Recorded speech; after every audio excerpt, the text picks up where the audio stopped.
My name is Amanda.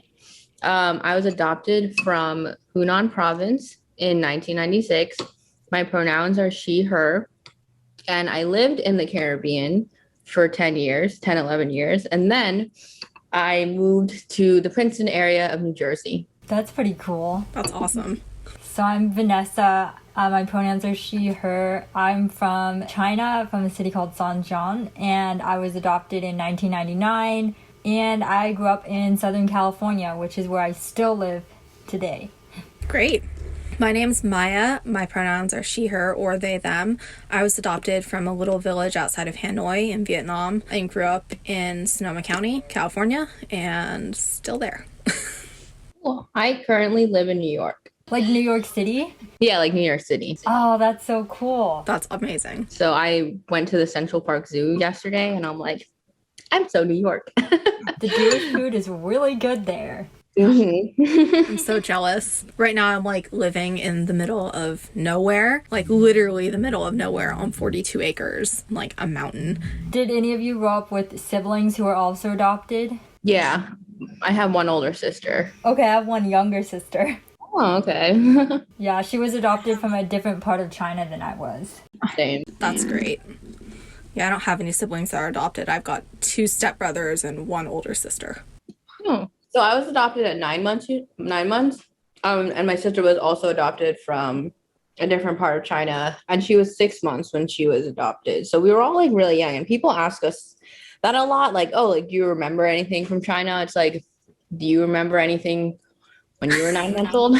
I'm pretty sure my like memory of like events in general didn't even kick in until I was like 3. Yeah. I was adopted at 3 months. Gotcha. You were really young, 3 months. Yeah. Super young. I was at 7 months. Did you guys ever go to Holt Camp? No, that's through like the whole agency, right? Yeah. But like, even though my parents never adopted me through Holt, like, I still went to that camp, and I was wondering if anyone else did.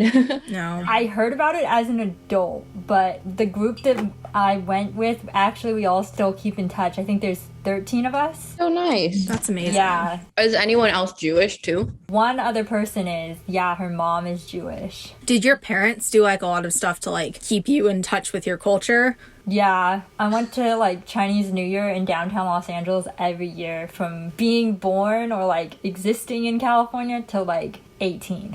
That's nice. Living in the Caribbean, it definitely was very hard to do that. So the people who were Asian was me, my sister, and this one other family, and that's it. And then the people who were Jewish was my family. So it was really hard for me to like grapple with like a Jewish Asian identity there. But then when I moved to the States and I was like maybe able to do that, I already like didn't want to be Asian. And I like had this like self-hatred of my Asianness that like I didn't even want to explore it. I didn't even care. Like I was like, I don't want to be Asian. Like I'm gonna pretend that I'm like super white. And then it's only like recently have I like embraced my Asianness and my Judaism. It was really hard because there's no other Asian people, and my parents, they didn't really know. I think in the 90s, the adoption agencies like told them like they're just going to be your child, like just ignore all the other things. I think that was like a lot of what the advice that people were given when they were adopting like Chinese or like Asian girls in the 90s. And so that's like what my parents did. Like, oh, like if anyone said racist comments or like ignorant questions, they would just be like, just ignore it. You're my child. It doesn't matter. But then that didn't give me the space to like understand or like feel any of the things that like now I'm thinking about. It's like the whole assimilation thing, like the idea. Because you work in education, right? They tell you about that, about how like it used to be like, oh, all you have to do, you just have to know English. You just have to become as stereotypically American as possible and it'll all be fine. But that ignores like the nuances. That's crazy. Like my family, because I was adopted in 96 as well. And my family like was part of a group with a lot of other Vietnamese adoptees and their parents. And like every year we would get together and do a TED Tet celebration for New Year's. And I remember that, like, they tried bringing in a Vietnamese tutor at one point, which totally didn't work out. I had, like, one other friend in my grade who was adopted from China, who was born a couple days after my adoption day. And we were really, really close. And my parents tried to, like, surround me with other adopted kids, you know? So I just grew up with a lot of other adopted Asian kids with white families. I relate. My group would totally have reunions. There's literally a Facebook group chat that we have, like, that still is, like, active. Because our parents all went, like, it was the same situation when they all went together, which I think I was really lucky to have that. We went later on an adoption trip, so I'm in a group with all those other adoptees. But as far as I can remember, I don't think any of them were Jewish. But that was, like, always a thing through school and everything else, like... I was always, like, the only one in my school with my sister. There were enough Asian kids in my area, like, enough of them that I didn't stand out completely, but definitely one of the few that was adopted and the only one who was Jewish. I never really, like, considered or, like, really embraced any sort of identity, or, like, Jewish identity when I was a kid, because I feel like my family is very, like... We do holidays superficially, like, it wasn't a very big, like, cultural thing, although, or, like, religious, I suppose I would say. There was a lot of culture, like, my mom's soups are out of this world. The food was always, like, it's very Jewish, but it was, like, I didn't really consider myself Jewish until, like, I got older and kind of understood more nuance and started meeting other Jewish people outside of where I was from. And I'm like, oh, I relate to a lot of things being said here. I get that. Oh, okay. It always felt really separate to me. We had boxes, you know, like I had the friends that I knew from Hebrew school. I had the friends I knew from school. And then there was a very, very small overlap with one friend, you know, who I knew who was also adopted. They all felt like very separate groups, like we just didn't really mesh. And especially like at school, when I got older and I started meeting families, you know, and friends who I called them full-on Asian families. And then there were the rest of us, you know, the few of us who were adopted who didn't really quite fit. Like, they look at us and go, yeah, but your family's white. And we didn't do the same, you know, because I didn't have any of the culture to be like, oh, aren't you going to do this? And I'd be like, it's this holiday? Or we're supposed to do this? I didn't know we were supposed to do that. White family. See, I feel like one thing I also got really lucky with was my best friend all through middle school. We met in preschool and then we're still friends now, but he is half Italian, half Chinese. His dad is from China, and our parents are friends, and like we just grew up together. He was like honestly like the brother my sister and I didn't have. I learned a lot more about Chinese traditions and stuff from his dad. We would go to like restaurants that he found he was like, these are the most authentic ones, and the waiters order in Chinese. And so like I felt lucky to have that experience. That's great. I think it's hard, you know, for parents, and I've thought about it more as I've become an adult. You know, it must be difficult for parents, especially at that time, you know, to try and figure out how to incorporate culture. It's hard enough if you grew up in a white area trying to, you know, or a non-Jewish area, to add in that culture, you know, let alone trying to help your child explore another one that's not yours. I didn't realize how much homework my parents probably had to do, you know, to try and like make sure that I had some different connections. And I know that they did the best they could, but there just wasn't a lot out there. Yeah, I just didn't really have either culture, like Judaism or Asian culture. Like, my parents were never really interested in Judaism either. They're like, oh, a child, I'm going to raise them as a child. And they never really did any of like the cultural things. But it's funny because I like clung so hard to Judaism, and I like kind of decided that was like what I wanted to be my identity, like main identity. And so I like converted to Orthodox Judaism. And like that was like a shock to my parents, I think, because they're like, why would you want to do this? Like, am I like not Jewish enough for you? And then I'm like, that doesn't matter. Like, you brought me up as a Jewish person, and now everyone's telling me that I'm not Jewish. What else do you think is going to happen, kind of thing? I was also very involved in like the Orthodox community, and like in the Orthodox community, that matters a lot more. But yeah, like I never really had like a lot of Asian friends, because everything in my head was like, no, I need to be white. I need to be more white. Like, I hate being Asian. Yeah, that took a long time for me to get over. Yeah, I feel like it's interesting hearing from like adoptees' perspective. That's why I kind of reject the idea. Like, I noticed a lot of things that have been circulating, especially if like you're in like more like leftist space, that are like white parents should not adopt kids who are not white. And I'm like, I know that cases exist where like the parents just wanted the kids to like make themselves look better or whatever, but that also exists when you have a kid, like when you're pregnant with a kid. Like some people have kids and they do the same thing to them, and I think that kind of generalization actually like kind of hurts actual adoptees, like in my experience, because people are like, oh, like, do you think your parents are like white saviors? And like, I'm like, well, not really. I'm sure some parents exist doing that, but I'm like, mine were just like, oh, we want to adopt a kid. Okay, cool. Well, also, if you think about, the other piece of that is that there's a lot of work going into adopting a kid. Yeah. Home checks, the family checks and everything. They don't do that when you just go get pregnant. Although my mom likes to say, it doesn't matter which way you get the kid, get a huge bill at the end of the day. If you're in the hospital, you're paying for those medical bills. If you're adopting, you're paying for the fees for the state. Yeah. Adoption is extremely expensive. It's expensive and rigorous. I feel like being adopted is scary. Like, I've always thought that I would want to adopt kids because I'm adopted. I just think it would be a nice thing to do. But the more I think about like my life and the way everything has gone, and I look at like adoptees, and different things, that can come out of being adopted that you get saddled with, later, the more I want to turn and run. Yeah. There are a lot of well-meaning parents out there, like my parents.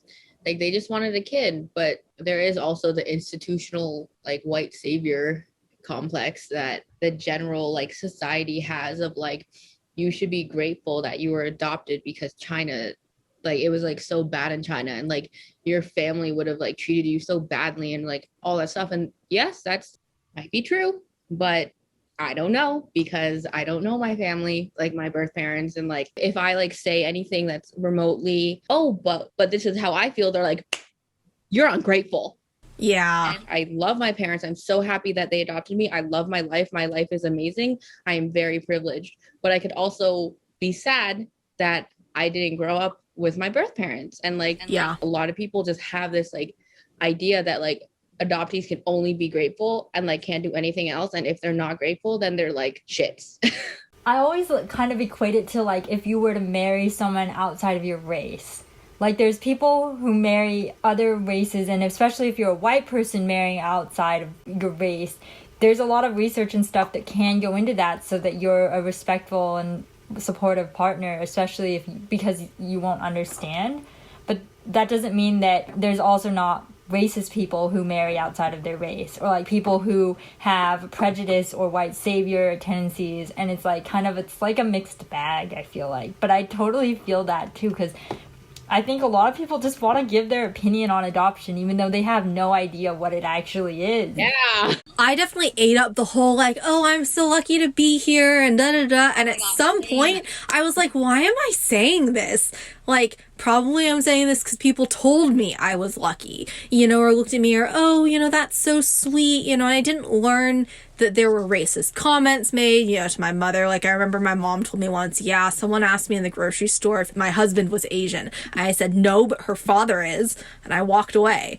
And I was like, smart mom, that was great, but I felt so shielded, from all of those things. I always assumed that what people said was right. Like, I'm lucky to be here. I guess it doesn't really help that we see pictures of people starving in other places, or they show the worst thing in class and go, oh, well, you're so lucky, you could be living there, which just reinforced it. It's also like the whole like, oh, you're so lucky that you were adopted by these white people who are going to give you a better life. And like, it plays into the whole like white savior thing of like, we need to save these like brown children from themselves.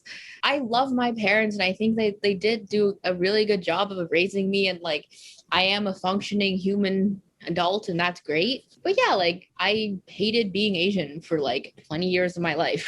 And I think my sister also like doesn't like being Asian, and I think that's a big thing that people don't talk about when they're adopting. And yeah, there's people who like don't even want to adopt but will still have opinions about adoption. It's like, sit down. Like, you have no idea what you're talking about. I am good friends with. These are not like just acquaintances where I'd be like, I don't really want to talk about that with you. Like, literally good friends who are like talking about adoption, how they want to adopt someday, and they're like saying all this stuff that's like not true. They're like, you know, if I adopt a kid, they might have this issue. I'm like, dude, I'm right here. You've met my parents. Like, you could ask me. It's like people don't even think about asking someone who's actually experienced it, or they're told like, oh, if you do that, like, that's insensitive. But I think it all depends on your friendship with the person. And in this case, it was someone who was actually like very close to me, where it would not have been weird. Yeah. The narrative of adoption is just like so parent based, which makes sense because they're the parents and like they're the ones who have the most access to like people, and like they're the adults. So obviously they're going to be like, this is my experience. But then they expect their like cute little brown child to be like, yeah, I love my parents. I'm so glad I was adopted, blah, blah, blah. And it's like, have you thought about your own prejudice? Like, have you thought about how this child is going to be raised in an all white community? Like, how that's going to affect them? Probably not. Well, I mean, it's not terribly different when you have your own child. Your own child probably, at some point is going to say they don't like you either. And it's going to go through a huge phase of not liking you either.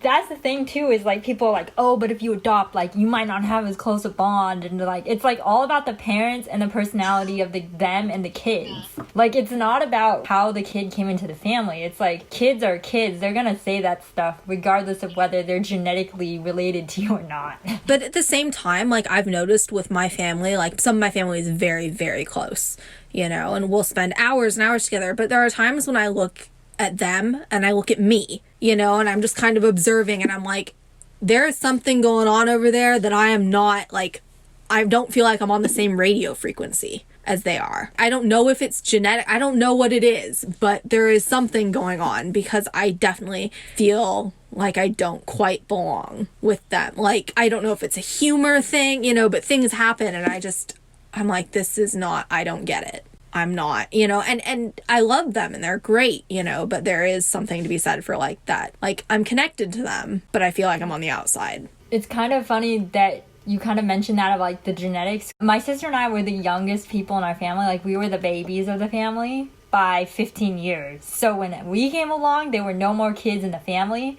So we kind of got the opposite of that. We're like, suddenly everyone who had been really busy when my cousins were like kids, because they had been middle-aged, were like headed closer towards retirement, and suddenly they were like, there's kids in the family. Like, so I kind of had like the weirdly opposite experience of that, whereas like there was a lot of focus on like my sister and I. It might have been because we were adopted, but I really think it was birth order in that case, where it was just like the timing of all of that, and then maybe the narrative of adoption. But I really do think for me personally, it was birth order and how my family kind of shaped itself. My family is pretty diverse, especially on my dad's side. On my dad's side, I have a couple of cousins where it's like pretty diverse in like age range, and also some of my cousins are quarter Japanese. Like one of my cousins is half black. That definitely helped.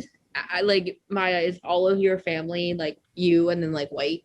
Almost, yeah. I mean, we have got some really close extended family and stuff, but yeah, I'm gonna say the majority are all white.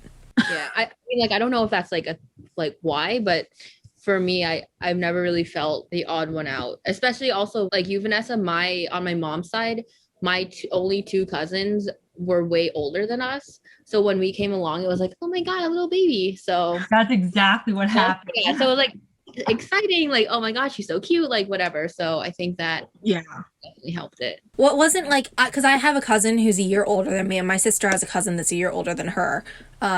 First cousin, and we're all really close. We grew up together. But like I said, it's something that I've just noticed as I've gotten older, that like we just don't, we click, but there's something different. Like, I know that I'm artistic and other things like my mom and stuff, but there are things that I like to do that like my family is just not. I can see traits, that my sister has that are passed down from, my mom and my dad, and I can just see as a family there are things that just tie them together. And then there are things I'm like, I don't know where this came from, or just like food thing. Like, I love Asian food, all Asian food. And my family all likes Asian food, but I could eat Asian food all day, every week. And my family just doesn't have that same love, it's like their flavors. I'm like, this is home. And they're like, it's good. And I'm just like, no, this is like my food. Like this is me. What kind of Asian food? I like everything. At the moment, I'm like super obsessed. I just found this company that has fish sauce from Vietnam, and I found out they have kosher fish sauce. And I was like, that's exciting. Who knew? Like, I'm not kosher, but it's exciting that they have that, because I'm like, that's part of my two identities. One of my favorite things is cooking. So I'm always looking for new recipes and things to do. During the pandemic, I've been super like cooking, baking, anything. That's super funny that you found fish sauce, because when Vanessa and I were doing the LUNAR thing, I talked about how I was like at the grocery store and I couldn't find fish sauce that was kosher. And I was like really sad about it because Red boat. Okay, that I was like, oh my God, like how am I going to like have my Asian identity with my Jewish identity like converge and whatever. Well, that's pretty cool. That's a thing now. So yeah, I saw it on their site because I was looking, they have some great salt, and I was like, I need to get the salt. And then I was looking through, I'm like, they have kosher fish sauce. The only kosher fish sauce, like I've never seen that before, but I think this whole project doing this, like I was so excited when I got accepted into it, because I was like, maybe I'll meet other Asian adoptees, and it's, who are also Jewish, and that's such a small, intersection. I feel like there's more that are in this group right now too, in the group at large, I think. Before this, it was me, my sister, and that's it. But like, I guess transitioning to that, in Jewish spaces, what was it like being an Asian adoptee? For me, it wasn't great. Did you get the whole like, because I always got the, oh my God, you're Asian and you're Jewish. And I was like, and I have 2 eyes too and 2 feet. Like, I think like a lot of Asian people get this, but like the stares, the questions, the like, you always just like feel uncomfortable in those spaces unless you know a lot of the people. In college, I was very comfortable in all the spaces that I was in because like everyone knew me and like everyone knew I was converting to Orthodox Judaism and blah, blah, blah. But whenever I went into a new space, I was so uncomfortable because I'm like, everyone's staring at me. Everyone's wondering what's happening. And like all my friends were like, no, they're not. I'm like, oh, yes, they are. They might not be like looking at me. They might not be like whatever, but they're thinking about it. And they're like, oh, why is this girl here? It was different when I was doing things with my parents, living with my parent, like just be like, hey, wander in. No one says anything because they know, like the synagogue that I went to, like my grandparents had gone there. My dad had, like everyone had gone there. So it was just normal, but I don't like venture out into other spaces. I don't advertise I'm Jewish either. I feel like that's one of the few things that I can be like, yeah, I don't have to advertise this to people. Even though in my, like, I have a sentence and it's like, I'm a Jewish Vietnamese adopted American. Covers all the bases.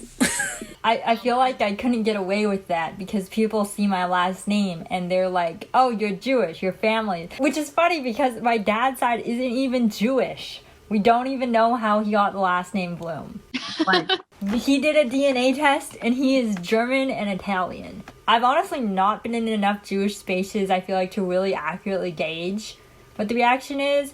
But interestingly, it was people that I met who were white and Jewish who initially told me that I was Jewish. So I think that's very interesting. I don't know why that is, if that's like a location thing, because I was in Southern California. But also, though, I did know a couple of families when I was in middle school who were Black and Jewish. So that may have been also part of it. It's just like the people in Southern California are like extremely diverse. That's nice. Mm-hmm. The Jewish community on the East Coast is very Ashkenazi, and especially in the Orthodox community, which makes sense because they're very insular, like very white and very like, if you're not descended from a Jewish mom or you converted Orthodox, you're not a Jew kind of thing. And so I was like immersed in that. And so I was like, well, I'm not Jewish. I have to be Jewish. And so that's why I converted. But during that conversion, like I saw a lot of race problems. I specifically remember during the process of my conversion thinking like, am I ever going to find a man in the Orthodox Jewish community who doesn't have an Asian fetish? And I concluded no. And like, I'm sure that there are not men there. And that was just like me being like really upset of like all the things that were happening in my life, and like going through a conversion through Orthodoxy is like very hard. But yeah, like that was my conclusion for a really long time. Like I'm never going to find a guy who will like respect me. I didn't know there were so many like divisions of things until like my mom told me at one point recently after I talked about LUNAR, and I was hearing people talk about their experiences, with in Orthodox communities and stuff. She's like, oh yeah, when you were, converted, we made sure, there are the Orthodox people there and everything, just in case you wanted to be more Orthodox. Like, otherwise it wasn't going to work. I'm like, you guys really thought ahead. They're like, well, we knew there could be problems. And I was like, thanks. I was a baby. I appreciate that. I don't think I'm going to, encounter those, but sure. And now that I'm hearing that, I'm like, well, I guess thank you. You guys did good, just in case. That's why I converted, so that my children, even if they wanted to be the most secular Jews in the world, like at least they knew that like they could like still move to Israel if they wanted. Your story is like my mom and dad getting me a California birth certificate. They list my birthplace as China, but I don't know if you know about the subtle Asian adoptee group on Facebook. It's really cool. It's all Asian adoptees, and one of the things in that group was talking about how people who don't have the birth certificate from their state that they were adopted into, like in the US, it actually can lead to a lot of difficulties like later in life, which I didn't know because no one ever questioned the birth certificate. They just took it. Did you guys have trouble traveling, speaking of like papers and stuff, with your family? Did you ever have trouble like going places and stuff? I remember one time in the airport, some guy thought that I was like part of the Asian family, even though we like look nothing alike and I don't speak the language that they were speaking. But other than that, not really. Yeah, people sometimes assume that I can speak like Mandarin and I can't. That happens to me all the time. Because like traveling with my family, it was really like we got stopped a lot. Really? Yeah, well, my mom doesn't have the same last name as my dad, so we don't have the same last name. But also, I don't look like them. So, like, I remember on a trip to Mexico, they thought my dad was taking his mistress and his kids away to Mexico and, like, weren't coming back or something, and they almost didn't let us board the plane. I didn't look like them. My mom had a different last name, even though we're like, Mom, why aren't you why can't you come with us? And they, like, separated. Yeah, it's weird, but, like, my parents freaked out, and, like, my mom started traveling with, like, my birth certificate, my adoption papers, like all my stuff, because they were worried about what could happen. That's also like extremely misogynistic, and I hate that. That's like disgusting. Like, oh, like automatically assume that like you're with a woman and children, that you're like with your mistress. Like, ew. I didn't think about looking different. I don't know if you guys thought about looking different, but it never occurred to me until later when I like was old enough to make some sort of differentiation. It may be too, like, also, like, the whole idea of, like, Asian women are, like, sex trafficked, basically, because I know that when my sister and I and my mom, we were flying back from Costa Rica into the U.S., and we got stopped at customs because when my mom had bought the tickets, she had bought mine and hers together, but then my sister on a separate ticket, so it didn't see us as, like, the machine didn't see us as, like, a group. So then they stopped her because she was a minor traveling unaccompanied, like because of the ticket. But once my mom like explained that she had made a mistake buying the tickets and they were all supposed to be together, and they checked everyone's IDs, they were like okay with that. But I think sometimes they get way too like judgy on like who's flying alone and stuff. Just like how they pull over cars with people that look Mexican at the border, because they maybe they're illegal immigrants type thing. When I was in England, my dad lives in England, a lot of the people there thought that I was his like hot mail order bride that he was bringing on vacation. And that actually happens to my sister and I a lot, I think, where people think that I'm like my dad's hot Asian wife kind of thing. And I'm like, that's really gross. And like, why do you always have that like gross that stereotype? Yeah, I've gotten that. I've had people say things in the booth behind me, and I'm like, I speak English. You don't think I speak English? I'm a citizen. People are just so ignorant. I've never had that happen, but people in my adoption group say that it happens to them. I think the only way that I've escaped it is my dad actually has like pretty dark skin. Like he and I have the same skin tone, so people don't automatically assume that I was adopted when I'm with him, even though we look nothing alike otherwise. The looking alike thing. I love when people look at me or my sister or my mom and look at us and go, you guys look so alike. Oh, people tell me and my sister that all the time, and we're not I'm genetically like, related. Really? She's white, she has curly hair. We look nothing alike, but that's fine. You can say that.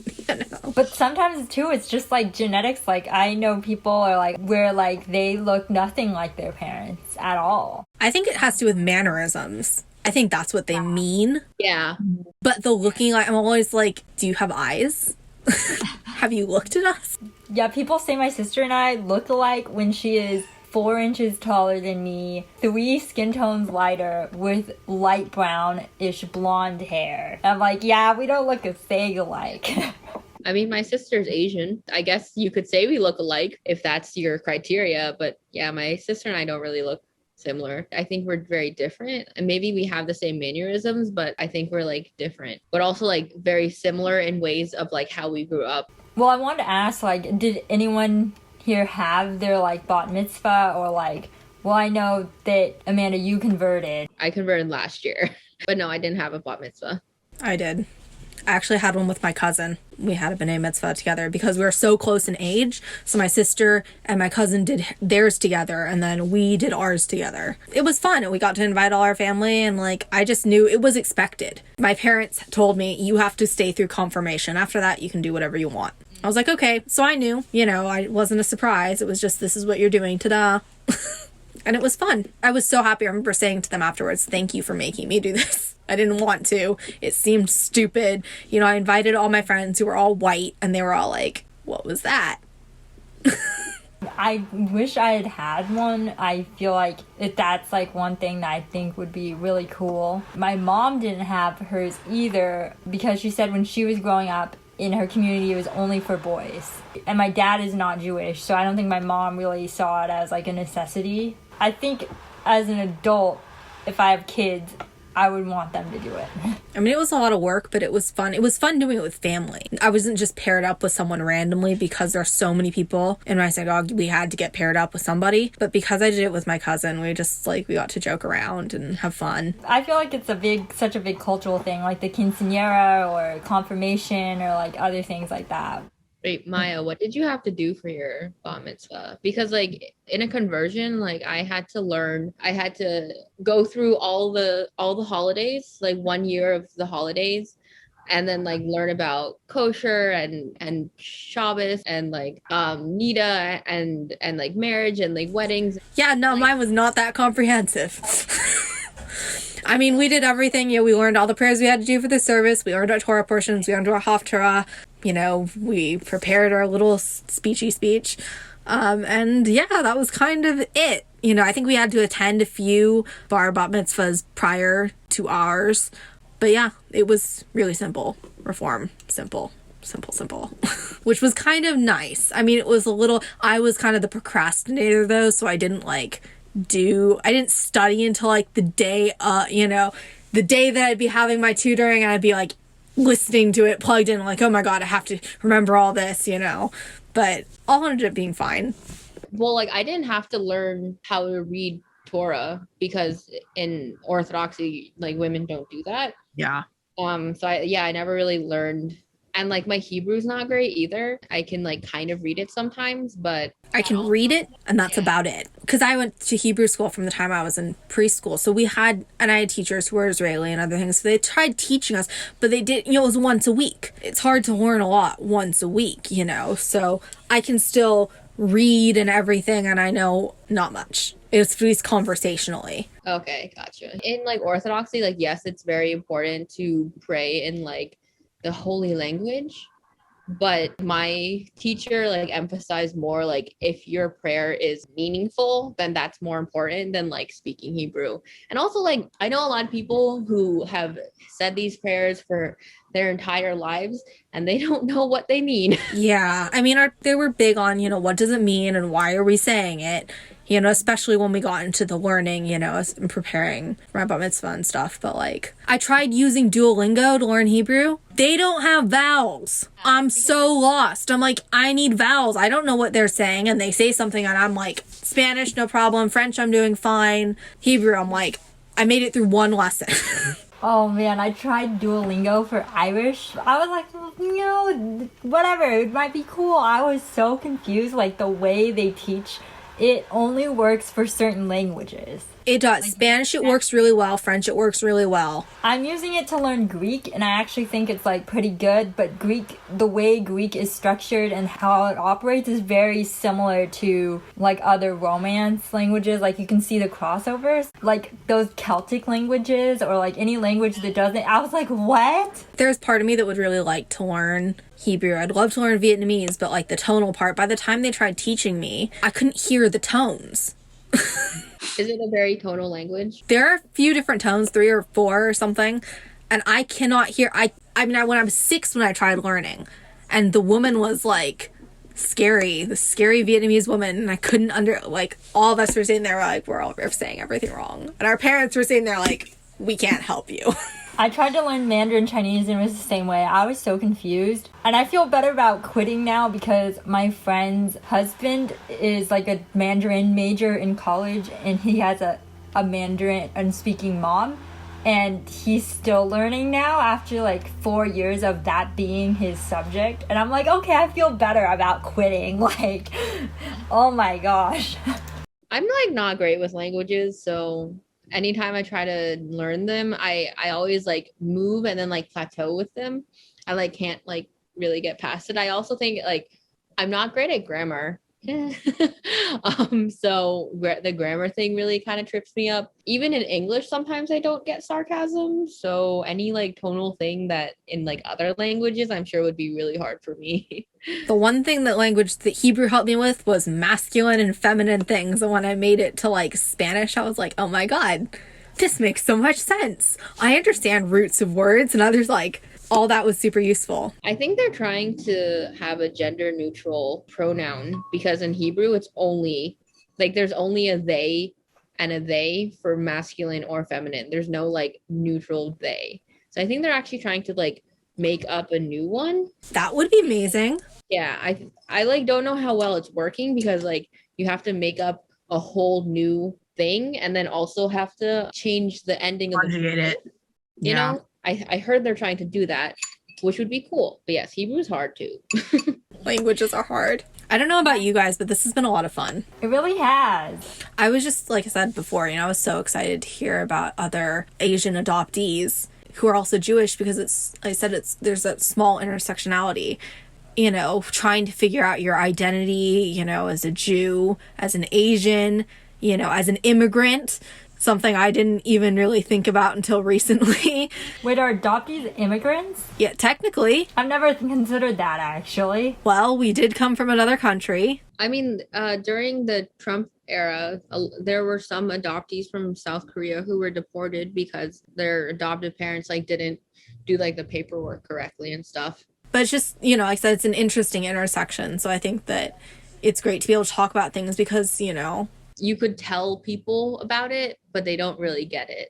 It's just nice to have people who understand. And also for one thing that I do like about it is I think that I definitely have a different perspective, raising children and how I would want to raise my children if I have them, and different perspective on Judaism and different perspective on Asian cultures and stuff like that. Makes me special too. You get to create your own culture, it's a unique blend in these groups, so we get to have our own little fusion thing. I feel like one thing about adoptees that's really good, it's I don't know if you've ever heard this song from the musical Rent. The lyrics are take me for who I am. Oh, take me or leave me.